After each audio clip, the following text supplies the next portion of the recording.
how to log in Google account on another device. Hey everyone, welcome to our channel. In this video, I'm going to guide you on how you can log into your Google account on another device. So without any further ado or delay, let's get started with today's video. In order to log in your Google account on another device, now it doesn't matter how many devices you want to log in. As long as you know the credentials of your Gmail or Google account, you'll be able to log in without any issues.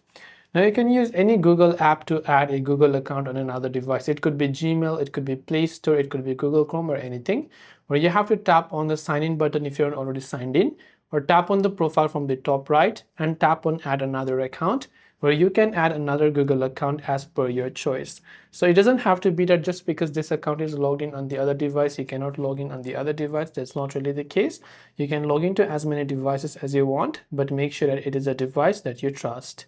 So after you enter your email and password, you'll be able to gain access into your Google account.